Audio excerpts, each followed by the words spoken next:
இனிமே கண்ணை மூடிட்டு கடலை எண்ணெய் வாங்கலாம். ஏன்னா மந்த்ரா கடலை எண்ணெய் இதயத்தின் தயாரிப்பு. வறுக்க பொரிக்க ஏன் எல்லா சமையலுக்கும் மந்த்ரா தான். மந்த்ரா கடலை எண்ணெய், அபார ருசி, ஆரோக்கியமான உடல் நலம். ரொம்ப டயர்டா இருக்கு. இயற்கையான டேட்ஸ், பாதாம், பிஸ்தா, கேஷு அண்ட் ஹனி கொண்டு தயாரிக்கப்பட்ட லயன் டேட் நட் பைட்ஸ். ரூபாய் 4 தொகுதிகளில் ஒரு தொகுதி, குறிப்பாக நீங்க சொல்ற தோழர் சொல்ற மாதிரி சீர்காழி தொகுதி எங்களுடைய தனி சின்னத்துல முதல்ல முடிவு செய்யப்பட்டது.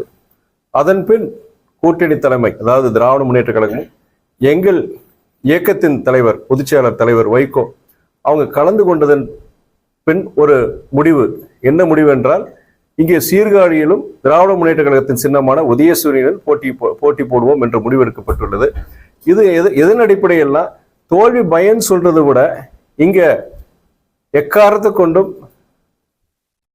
நீங்க மதவாத சக்திகள் தமிழ்நாட்டில் வேறொன்ற கூடாதுங்கிற பொழுது இங்க சீர்காழிலையும் பொறுத்த வரைக்கும் இங்க அதிமுக போட்டி போட்டாலும் அவங்க பக்கத்துல அவங்க பாஜக இருக்கிறதுனால, அவங்க அணியில பாஜக இருக்கிறதுனால அந்த வெற்றி வாய்ப்பு எங்கேயும் கொடுத்துடக்கூடாது என்கிற முன்னெச்சரிக்கை அந்த நடவடிக்கையாக நீங்க பார்க்கணுமே தவிர பயம்ங்கிறது ஒரு அர்த்தம் கிடையாது. சகோதரர் விஜய் பொறுத்த வரைக்கும் அவரை பொறுத்த வரைக்கும் நான் யாருமே முதல்ல அதான் சொல்லிட்டு இருக்கிறேன். அவர் ஒரு மிகப்பெரிய ஒரு நட்சத்திரம். அவர் பின்னாடி ஒரு பெரிய கூட்டம் இருக்கு, குறிப்பா இளைஞர் கூட்டம் நிறைய இருக்கு. ஆனா தேர்தலில் அது வாக்குகளா அது மாறுமாங்கிறது பெரிய ஒரு கேள்விக்குறி. அதே அளவு இன்னொன்று என்னன்னா, அவர் மக்களை நேரடியாக சந்திக்கணும்.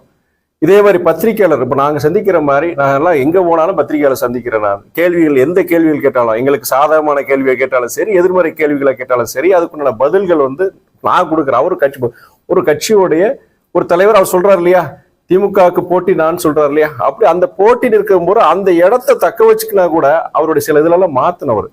அவர் மாத்தினங்கிறத மக்கள் சந்திப்பு, பத்திரிகையாளர் சந்திப்பு, இனி எளிதில் அணுகுற முறையா அவருடைய இதை மாத்திக்கிட்டாதான் அவர் நீங்க சொல்ற மாதிரி ஒரு வெற்றி வரலாம் செய்யலாம். இன்னைக்கு களத்துல பொறுத்த வைக்கிறேன்னா, அவர் ஒரு கட்சி ஆரம்பிச்சு முதல் தேர்தலில் 15 சதவீத வாக்குகள் வாங்குறதே பெரிய விஷயம். என்னுடைய அனுமானம்னா 15% வாக்குகள் வாங்குவார்னு ஒரு அனுமானம் இருக்கு. ஆனா அதே ஒரு பெரிய விஷயம் தான். நீங்க அந்த ஒரு அடித்தளத்தை வச்சு நாளைக்கு அவர் வளரலாம். நம்ம யாரையும் நம்ம எளிதில் நம்ம புறந்தளிட முடியாது.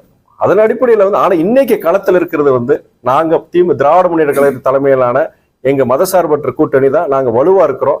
நாங்க எங்களுடைய இந்த அரசாங்கம் செஞ்ச நலத்திட்டங்கள் இதை வச்சு நாங்க ஜனங்கிட்ட போறோம்.